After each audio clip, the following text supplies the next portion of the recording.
जळगावात अवैध शस्त्रसाठ्यांवर पोलिसांची मोठी कारवाई, 7 आरोपी जेरबंद, 6 गावठी पिस्तूल व 10 जिवंत काडतूस जप्त। शहरातील अवैध शस्त्रांच्या विक्रीवर लगाम घालत जिल्हा पेठ पोलिसांनी मोठी कारवाई करत शस्त्र विक्री करणाऱ्या टोळीचा पर्दाफाश केलाय। या कारवाईत 7 आरोपींना अटक करण्यात आली।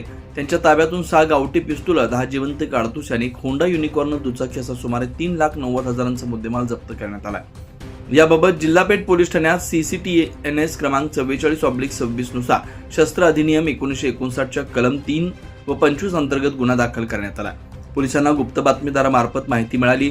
यश रामदास नमदेव वय 27 राहणार धनगर बिल्डिंग इंडियन गॅरेज जवळ जळगाव हा अवैध गावठी पिस्तूल बाळगतोय।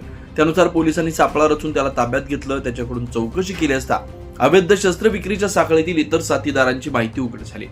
यानंतर पोलिसांनी केतन सुनील भालेराव राहणार वरणगाव तालुका भुसावळ, गौरव देवदत्त साळुंखे राहणार पिंपराळा जळगाव, समाधान बळीराम निकम राहणार अंजळा तालुका यावल, विकास प्रकाश काकडे राहणार साळसिंगी तालुका बोदवड, जगदीश गजानन महाजन राहणार शहापूर तालुका बुरहानपूर मध्य प्रदेश आणि कैलास राजेंद्र माळी राहणार बोरखेडा जिल्हा धुळे या आरोपींना अटक केली। आरोपीकडून 6 गावठी पिस्तूल, 3,40,000 रुपये, 10 जिवंत काडतूस आणि होंडा युनिकॉर्न दुचाकी 30,000 रुपयाचा एकूण 3,90,000 रुपयांचा मुद्देमाल जप्त करण्यात आला। तपासात समाधान निकम चोपडा पोलीस ठाण्यातील खुनाच्या प्रयत्नाच्या गंभीर गुन्ह्यातील मुख्य आरोपी असल्याचं तसेच काही आरोपींवर विविध पोलीस ठाण्यांमध्ये गुन्हे दाखल असल्याचं उघड झालं।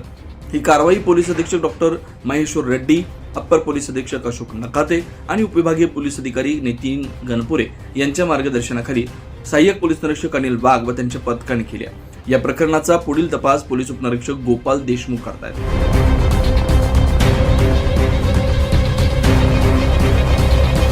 24 लाईव्ह महाराष्ट्र न्यूज साठी पंकज तायडे, मुक्ताईनगर, जळगाव।